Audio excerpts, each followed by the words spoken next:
Hello everyone, we are today at the Tank Museum at Bovington and we have as guest David Willey. Hello.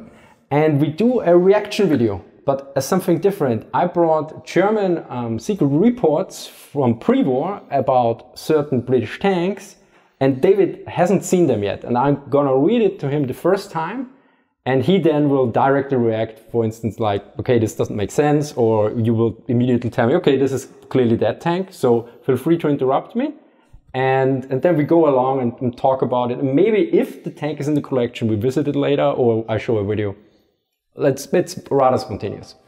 So let's get started. So the first is from 20th May 1937. And the topic of it is called England New Tank 16 Ton.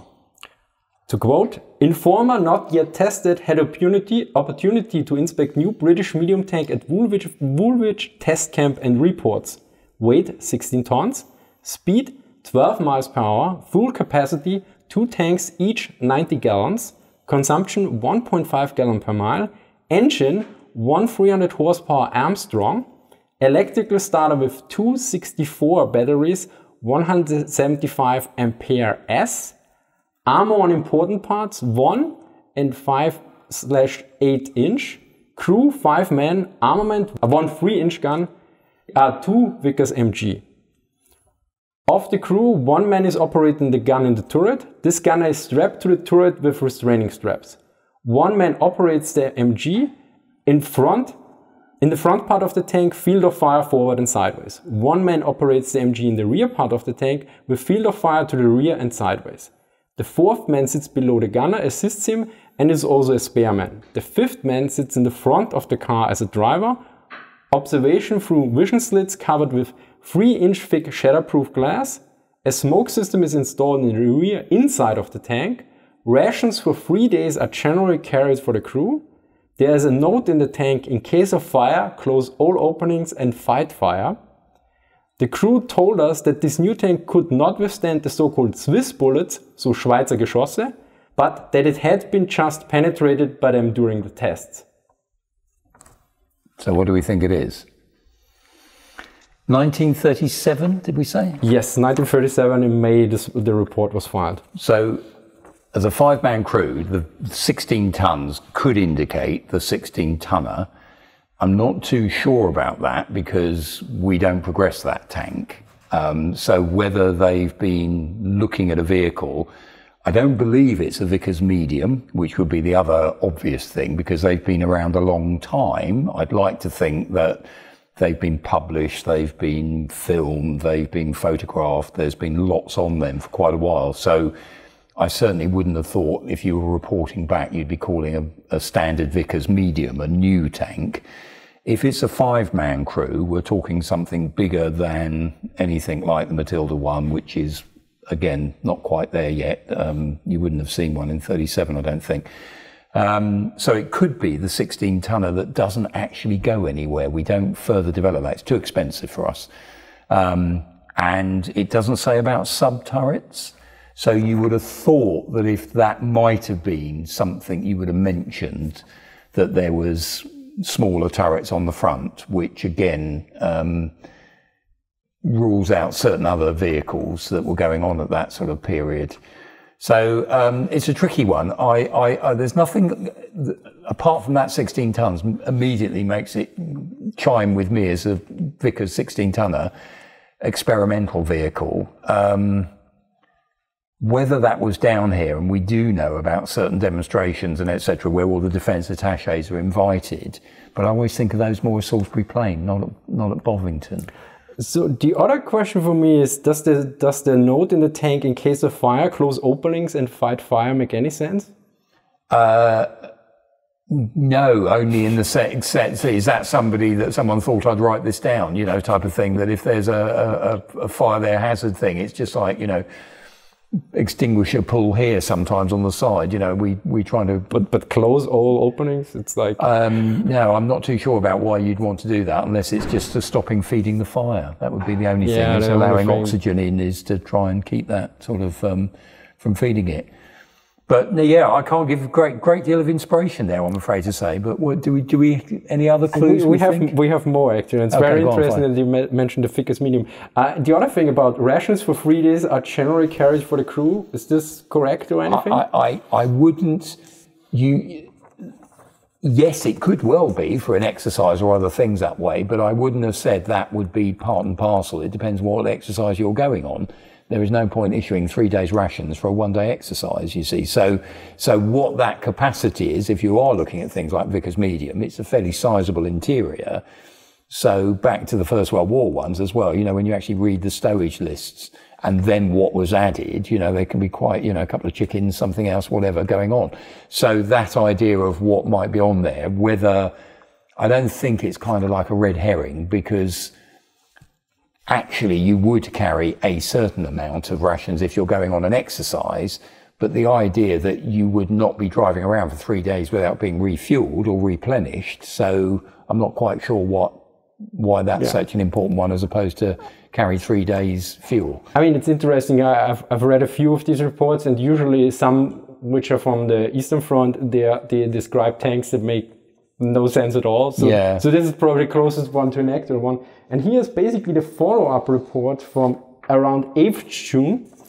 And it's to the Inspectorate of the Fast Troops, the Schnellen Truppen, via the General Army Department. And they assume, in the opinion of this 8th Department, this vehicle may be the infantry tank planned by the British for penetrating defensive positions, which is to be equipped with lower speed and heavy armor.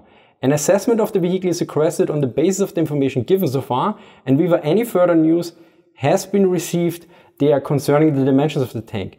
Is it perhaps a further development of the medium Vickers Armstrong 60-ton tank 1939, referring to Heigl's Taschenbuch der tanks from page 177, which I actually have the printout here, or not? Yeah. Can you reach over to the yellow? Yes. Because I want it. So this is the thickest medium, I guess, right? That's the 16-tonner. Yeah. So that's not the medium, that is the 16-tonner. That's the one that was not further developed. That doesn't go any further. Because they call it medium Vickers Armstrong 16-ton. Yeah, it doesn't actually progress to production. Okay. So they've found the information about it, which is absolutely, so it's one we look at, but is considered too expensive. And there's the other thing about this, which is, just as a historian, it's a very confusing period, because not only is Britain starting to rearm, we are looking at a changing set of priorities, perspectives. So just about the same time, when that mention of the infantry tank, this is where we have a new Master General of Ordnance, a guy comes in called Hugh Ellis, who was in charge of tanks in World War I. He has given 2 choices. You either go for an expensive support tank for the infantry, or do we go for a cheap one? He goes for the cheap one, and that becomes Matilda 1. And that's going around at the same time. Off the top of my head, I'll be honest, I don't think the 16-tonner was going to be the alternative, but there was a load of different vehicles in the mix, because we are now having to relatively quickly start thinking, how are we going to rearm? How are we going to look at these different bits and pieces from really, dare I say, the sort of later 30s. But that idea of earlier in the 30s already started that discussion. What helps an infantry unit advance? We think we're going to have a machine gun for suppressing fire and make it heavily armoured. So I don't think the 16-tonner had 1.5 inch armour, but I might be wrong. I thought that was more, that was lighter on that. But we can find all those things out. Sadly, no 16-tonner exists. What I find quite interesting, that the information for this tank is in the Taschenbuch der tanks of Heigl already, if it was just a prototype. It doesn't, it's because it's demonstrated at a number of events, and it's filmed as well. It's on Salisbury Plain, it's Hobart famously is photographed in the top of one. So there's a number of things where it's a bit like independent, doesn't go into series production, but seems to appear everywhere. So it becomes influential, and so the Soviet Russia copies the idea of the multi-turreted tank from Independent. T-28. Exactly that type of thing, even though for Britain it's a kind of like, well, a bit of an aberration, some nice ideas on it, you know, some ideas that, again, without going off track, you know, I still find fascinating. Side door to get a stretcher across. So way before Merkava and everything else, we're building a tank that can put a stretcher in to get a casualty evacuation on the battlefield. And that's on Independent. So, you know, there's some novel ideas there, but actually it doesn't seem to fit the bill. And another big one constantly that you have to remind yourself about this period, money. We don't have the money to do it. So even though there's, oh, this is where we want to go, and everyone else, you read all the reports, everyone's saying this is going to be it, doesn't happen because we haven't got the money. Yeah, I find it quite interesting. In Jens' book, I read a lot of plans that the Germans had before the war for all kinds of stuff. I'm not going to spoil that. And then everything that happened in the war, and I always thought these were because of the war, of necessity. And no, they planned already in the 30s, and it was like, okay, yeah, the war maybe isolated it or made it possible, but it's quite interesting sometimes, which, like when the people say, yeah, the Tiger was a reaction to the Matilda or the T-34, and then, yeah, well, that's not how it works. So we have one more report sure. where actually Boeington is mentioned. Yeah, and this is I think this is very interesting. So this was sent from the German embassy in London to the War Ministry in Berlin, written by Major Kitschmann, who has also visited Bovington, and this is from the 20th May 1937.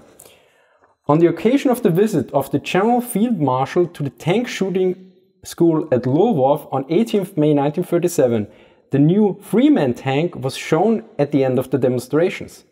It is the Vickers-Armstrong tank, the chassis of which corresponds to the 6-ton tank type A 1930, running length of the track slightly longer than the 1930 design, the rear idler wheel is not raised. The very spacious tank turret provides space for the gunner and commander. The commander stands in the turret and has a cupola mounted on the turret that can be moved independently of the tank turret. Visibility from the dome through bulletproof glass. The side wall of the turret is only slightly sloped. Height of the turret above chassis 1.25 meters. Armor thickness estimated at 9 mm. Armament 1 machine gun of ordinary caliber and second machine gun with armor-piercing projectiles caliber 1.27 cm mounted close to it. At the demonstration of the tank, the weapons were not installed. I saw them in a training room. Strength of the engine was given to me a short time ago by a colleague as 85 horsepower. No further details were given. On the return journey from Bovington to London, I met another 3 tanks of this type on the road, and passing me at speed, a medium fighting tank which from the arrangement of the running gear as far as could be seen at the moment of passing was copied from the Christie type. Attempts will be made to learn more about it. As of the new 30-ton tank reported by Ordnance Office, from the various conversations I have had lately with officers of the British Tank Corps, I have doubts as of the correctness of the report given to the Ordnance Office. As I have been told by 3 different officers, they do not intend to build any tanks over 16 tons on the ground, that the engineers could not build bridges heavier than 18 tons in carrying capacity. Yeah, that's an interesting one, isn't it? Because at first I thought you were going to be describing a Matilda 1.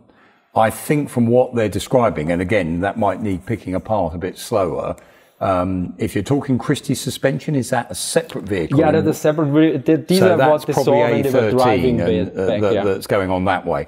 This one, when they talk about following the same type of a suspension from the Vickers export tank, it's too early for a Valentine. Thinking that one through, that's very early days for a Valentine, so I don't think we're talking Valentine.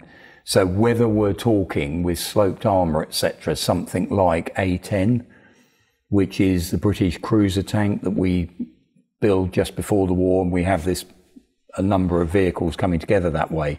If it's got that suspension, it is not going on to the A13, which is where we then go on to, we have one on display, the faster cruiser tank that way. But it's only armed with machine guns, one light and one heavy or medium.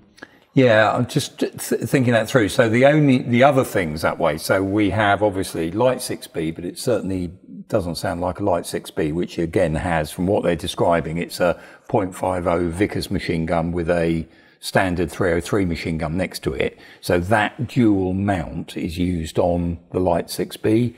It's also used on, just thinking about this one, it's used on the Matilda 1.